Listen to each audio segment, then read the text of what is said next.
अस्सलाम वालेकुम मेरे प्यारे स्टूडेंट, मैं इनामुल हसन मुद्रिक एक बार फिर से आपकी खिदमत में हाजिर हूँ आपके अपने चैनल एक कदम उर्दू की। और मैं उम्मीद करता हूँ आप खैरियत से होंगे और आपकी पढ़ाई बहुत अच्छे से चल रही होगी। मेरे प्यारे अजीज बच्चों, आज का जो ग्रामर का टॉपिक है इसको आप अपनी नोटबुक में जरूर उतार लीजिएगा। सबसे पहला काम है आप स्क्रीनशॉट ले लीजिए। मेरे प्यारे अजीज बच्चों, आज का हमारा जो टॉपिक है वो है मुतज़ाद।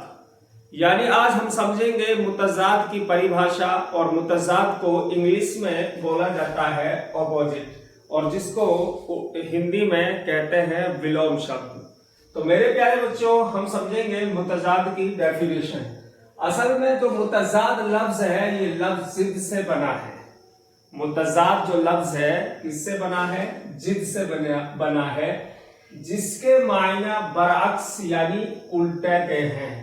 किसके मायने हैं? इसके मायने हैं उल्टे के। यानी मुतज़ाद किसे कहते हैं? वो लफ्ज जो एक दूसरे की जिद हो।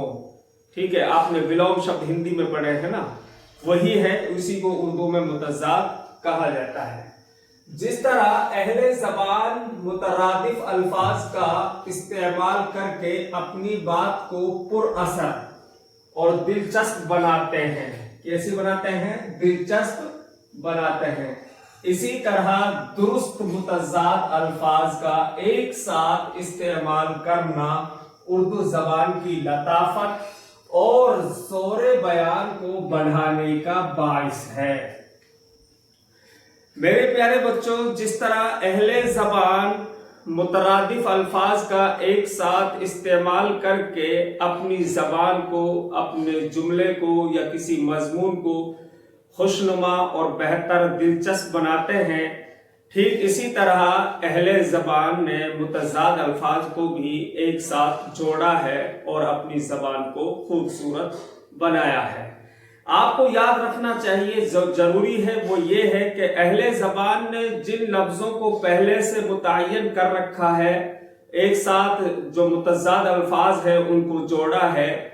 आप उनमें किसी तरह की चेंजिंग नहीं कर सकते, और ना ही उनके अलावा जो अहले ज़बान ने पहले से मुतज़ाद अल्फाज को एक साथ जोड़ा है ज़बान की खूबसूरती के लिए, उनके अलावा कोई और लफ्ज आप एक साथ मुतज़ाद नहीं जोड़ सकते हैं।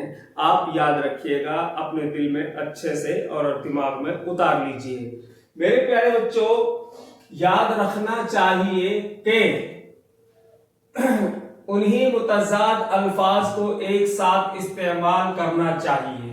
यहां इस लाइन से आप समझ पाएंगे, याद रखना चाहिए कि उन्हीं मुतज़ाद अल्फाज को एक साथ इस्तेमाल करना चाहिए जो अहले ज़बान के यहाँ पहले से ज़बान के यहाँ मुस्तमिल है। यानी जो पहले से ही अहले ज़बान ने यहाँ इनको मुस्तमिल किया है, जोड़ा है।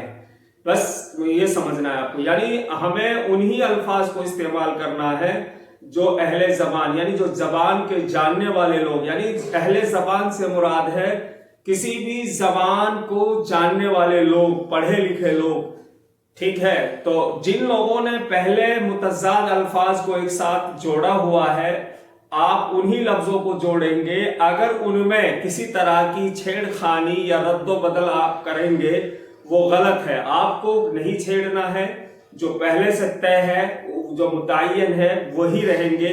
जिस तरह आप मुतरादिफ अल्फाज को एक दूसरे के साथ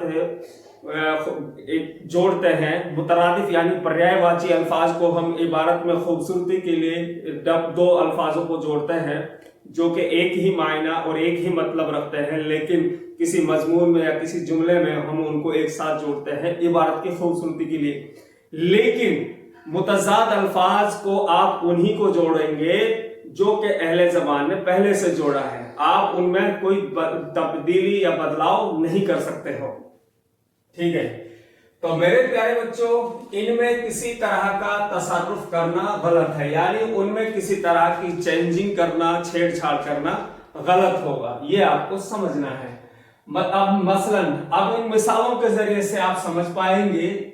सूरज व चांद, ठीक है, सूरज व चांद, देखेंगे कि आप सूरज और चांद दोनों जो लफ्ज हैं एक दूसरे की जिद हैं। सूरज की जो चांद जो है जिद है, لیکن اہل زبان نے ان لفظوں کو متضاد کے طور پر ایک ساتھ جوڑا ہے زبان کی خوبصورتی بڑھانے کے لیے۔ اب یہ جو لفظ پہلے سے ایک ساتھ جڑے ہوئے ہیں، اگر انہی لفظوں میں ہم کسی طرح کی چھیڑ خانی کریں گے تو وہ غلط ہے۔ آفتاب و ماہتاب، ٹھیک ہے، آفتاب اور ماہتاب دونوں لفظ ایک دوسرے کی ضد ہیں، تو اہل زبان نے ان کو بطور ایک ساتھ جوڑا ہے جو زبان کی خوبصورتی کے بڑھانے کے لیے، تو وہ بطور زبان کی خوبصورتی بڑھانے کے لیے ان کو ایک ساتھ جوڑا ہے، تو وہ اہل زبان نے پہلے سے جوڑ رکھا ہے۔ اب اگر اس میں ہم کسی طرح کی کوئی چھیڑ خانی کرتے ہیں، رد و بدل کرتے ہیں تو وہ غلط ہے۔ اور ایسے جو الفاظ اہل زبان جو پہلے سے ہی جوڑے ہوئے ہیں اور ان کے علاوہ اگر ہم اپنی طرف سے کچھ ایسے الفاظ جوڑتے ہیں جو کہ متضاد کو ایک ساتھ جوڑتے ہیں اسی طریقے سے، تو وہ غلط ہے۔ شمس و قمر، شب و روز، اب دیکھیں کہ شمس اور قمر یہ دونوں لفظ ایک دوسرے کی ضد ہیں، اسی طرح شب و روز بھی دونوں ایک دوسرے کی ضد ہیں۔ دوسرے نمبر پہ آپ دیکھیے گا زمین و آسمان، زمین اور آسمان دونوں لفظ ایک دوسرے کی ضد ہیں۔ ارض و سما، یہ بھی دونوں لفظ ایک دوسرے کی ضد ہیں۔ عرش و فرش، یہ دونوں لفظ بھی ایک دوسرے کی ضد ہیں میرے پیارے بچوں۔ اب ان مثالوں کے ذریعے سے آپ آسانی سے سمجھ گئے ہوں گے کہ یہ وہ لفظ ہیں جو کہ دونوں ایک دوسرے کی ضد ہیں، لیکن اہل زبان نے ان لفظوں کو پہلے سے ایک ساتھ جوڑا ہوا ہے، اور ان لفظوں میں اگر ہم کسی طرح کی کوئی چھیڑ خانی کرتے ہیں تو وہ غلط ہے، اور آپ انہی لفظوں کو ایک ساتھ جوڑ سکتے ہیں۔ ان کے علاوہ باقی اور لفظ جو ہیں اگر آپ اپنی طرف سے جوڑتے ہو تو وہ غلط ہے۔ اور بھی کچھ ایسے لفظ ہیں، میں نے سب کو نہیں لکھا ہے، جو کہ اہل زبان نے متضاد کے طور پر جو کہ دونوں لفظ متضاد ہیں لیکن ان کو ایک ساتھ جوڑا ہوا ہے، وہ سب میں نے نہیں لکھے ہیں۔ لیکن ان سب کے علاوہ اگر کوئی اپنی طرف سے آپ جوڑتے ہو تو وہ غلط ہے، یا پھر ان میں کسی طرح کی چھیڑ خانی آپ کرتے ہو تو بھی غلط ہے۔ تو میرے پیارے بچوں، آج ہم پڑھیں گے متضاد الفاظ، یعنی وہ الفاظ جو ایک دوسرے کی ضد ہیں۔ دیکھیے، اعلیٰ کا الٹا آتا ہے ادنا، ٹھیک ہے، اسی طرح سے یہ ہے اعلیٰ، اور اس کا بھی الٹا آتا ہے ادنا، یعنی مقصورہ کے ساتھ، ٹھیک۔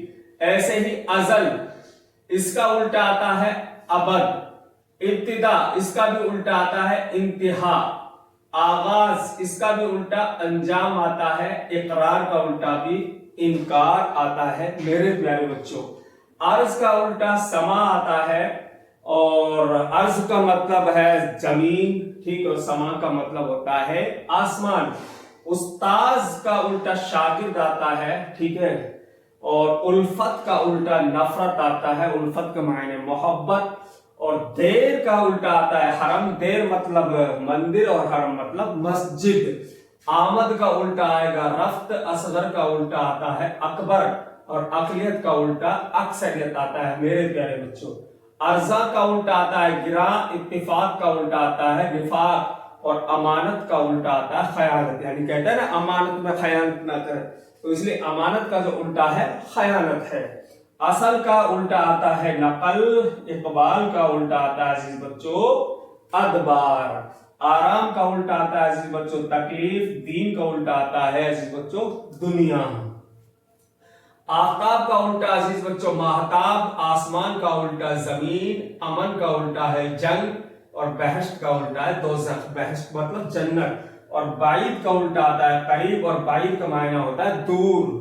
بجا کا الٹا بیجا، بہار کا الٹا آتا ہے خزاں، اور بلند کا الٹا آتا ہے عزیز بچوں پست، اور پست کا الٹا آتا ہے پیش، اور خوشبو کا الٹا عزیز بچوں بدبو آتا ہے۔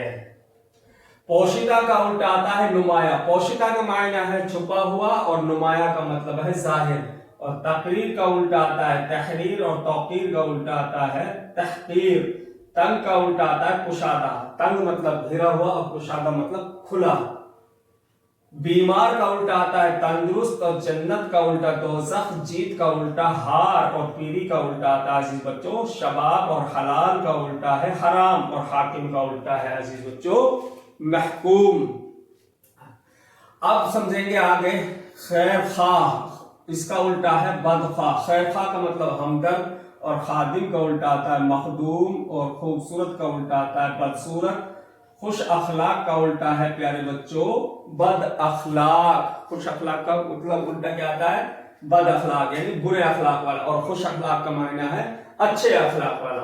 खुशनुमा यानी खुशनुमा के मायने है अच्छा दिखने वाला। अब इसका उल्टा होता है बदनुमा, बुरा दिखने वाला।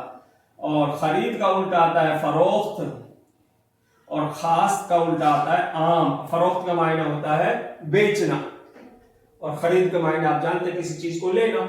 और खैर का उल्टा आता है शर। शर मतलब बुराई, और खैर का मतलब होता है भलाई। और हकीकी का उल्टा आता है मजाजी, और खैर का उल्टा आता है बदख्वाह। मेरे प्यारे बच्चों, उम्मीद करता हूं आज का टॉपिक आप अच्छे से समझ गए होंगे। जाते जाते मैं आपसे कहूंगा वीडियो को शेयर कर दीजिएगा, लाइक कर दीजिएगा, बेल आइकन को जरूर दबा दीजिएगा, ताकि हर आने वाली वीडियो की आपको नोटिफिकेशन मिलती रहे। अब मिलूंगा मैं आपसे नेक्स्ट वीडियो में किसी नेक्स्ट टॉपिक के साथ। खुदा हाफिज।